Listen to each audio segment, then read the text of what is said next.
On TikTok there lives many evils, some cringe, some criminal. Just like the Force with the Jedi and the Sith, there exists a balance. And today, we're gonna tiptoe and tap dance all over that line between cringe and criminal as we look at a completely deplorable individual named Madison who hatched a diabolical scheme to fake cancer, apparently with the goal of getting her family back together. At least according to her, that's the statement she made in court as to the motive behind faking cancer. Which, if that really was the goal of it, that is a worse plan than anything Ed, Edd n Eddy ever hatched for jawbreakers back in the day. It makes no sense, but basically, she faked cancer, eventually started getting public speaking gigs, I suppose. She documented her battle with it in an attempt to uplift people, I suppose. She also made a GoFundMe which collected $37,000, which turns this whole thing from just a complete fabrication for the sake of attention, possibly, into a full-blown scam where she was taking money from people under a complete lie. And then, eventually, the whole house of cards came crumbling down after an investigation concluded that she made everything up. Now, I can't find the first videos she started to post about this. It only exists, from what I can find, in a Ray William Johnson video he just posted covering this, so I'm just going to show you a clip from that. They found a mass on my pancreas, and I had stage 2 pancreatic cancer at just 19 years old. Oh, but that's not even the worst part. She also had leukemia. The 5-year outlook of survival is a slim 11%. But does all this stop Madison? No way. She sees it as an opportunity to document her battle and uplift others. What an incredibly evil thing to lie about. Now, of course, she's far from the only person on the cyberspace to lie about having cancer. In fact, there was a really recent story I just talked about a month ago about a poker player who lied about having terminal cancer in order to raise money to enter a poker tournament. But anyway, back to Madison. So she posted a lot of update content going over what was happening, and this includes photos that she would take. Photos that she would stage, since she didn't actually have cancer. And I can't find a ton of them. The only one that I can find that was a big smoking gun is, again, from Ray William Johnson's video. So he's got all of the old artifacts here to preserve the story, I guess. So I'll show you a picture of it here, which is this. And a lot of medical professionals saw this and noticed that there was some very fishy shit going on here. It was starting to raise some red flags, sound the alarm bells that, this may not be a case of her having cancer, but instead an undiagnosed case of terminal Clout disease. God rest her soul. So the medical professionals pointed out a lot of things that just didn't make sense about the photo. Some inconsistencies, not even using real medical tape, just a laundry list of problems with the photo. And anonymously reported it as suspicious. It got the attention of the Eldridge Police Department, and they conducted an investigation, eventually subpoenaed for medical records from Madison, and found that she'd never been diagnosed with any kind of cancer or tumor from any medical facilities. So it turns out her cancer diagnosis is about as real as Goatman, which is to say, not real at all.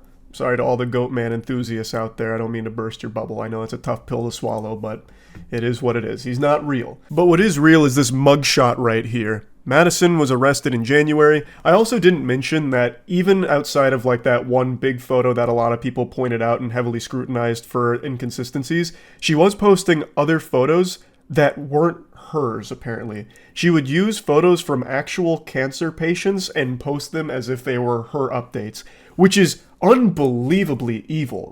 The whole thing is so genuinely disgustingly evil, but to me, when I learned that portion of it, I couldn't believe just how low she sunk for this. Also, it was recommended that Madison not face prison time because she didn't have criminal history and had good grades in college, was employed, which made her less likely to reoffend, which I think is a bunch of baloney. What a load of dirty barnacles. What do her good grades in college have to do with anything here and her ability to lie about having cancer again? No, she'll never do this again. Wait, look at her report card. She has an A in kinesiology. Obviously, she's not going to pull this stunt again. Don't be ridiculous. No prison time at all. She's learned her lesson. Just slap her on the wrist, send her home. So, someone spoke up about that. Her name is Rhonda Miles, and she runs a pancreatic cancer foundation in Nashville. And they actually donated to Madison and testified at the hearing. It was devastating to sit there and watch Scott County prosecuting attorney act like a defending attorney, so that was tough. And I think she'll have a lot of questions to answer from the locals on that at some point. Why are you defending this girl when you were supposed to be prosecuting? I couldn't agree more. This is not something that is just some whoops-a-daisy mistake kind of silly, stupid, quirky, dumb decision that a young person makes. It's not. This is a cold, calculated, evil plan that she did make like $39,000 from. I don't know why they took it so lightly here.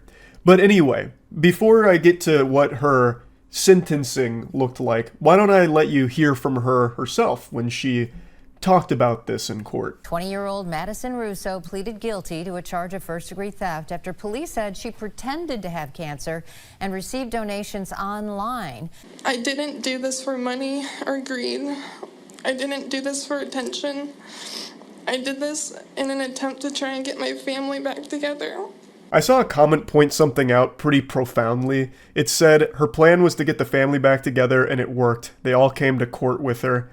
And I was like, yeah, that's pretty accurate. She never said how the family was going to come back together, so, But I don't necessarily believe that. I feel like if the plan was to get the family back together, why the fuck are you making a GoFundMe and making money off of it, right? Plus, let's just assume that your nefarious plan you cooked up worked and your family all did come together to support you.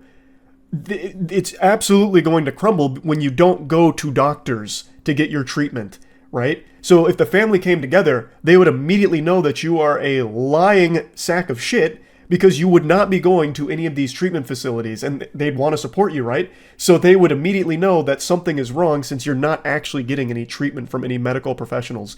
It doesn't make sense. So I don't think that was the real motive. That was just trying to weasel her way out of a very, very serious situation here because she scammed people out of $39,000. Now, she was ordered to repay that money that was donated to her, which is good. So all of the people who donated money, I believe, got money back for it. So it's at least a nice conclusion for them. They didn't just lose out on that forever. The judge sentenced Russo to a suspended sentence of 10 years. That means she won't go to jail unless she gets in trouble in the future, but it will go on her record. And basically she received probation where as long as she doesn't do anything stinky again in the next 3 years, she won't go to jail. But if she does reoffend and do something bad, then she will. Overall, I think she got off pretty easy from this. Oh, I forgot to mention she has 100 hours of community service work, which, that's not exactly the harshest punishment here to fit the crime, if you ask me. To deceive people with a lie like this here and rake in $39,000 with people that believe they're supporting a cancer patient who's going through an incredibly intense battle is so sickeningly disgusting. And I cannot believe how light the sentencing on not only her case, but cases similar to this have been in the past. Like I said, she's not the only one to do this. She's actually far from the only one to do this. But for some reason, they never actually face big repercussions for it. And I guess I just don't really understand why, because it is still a big, very lucrative scam that they're engaging in. It's highly illegal. So why is it always so light with the punishment? I don't know.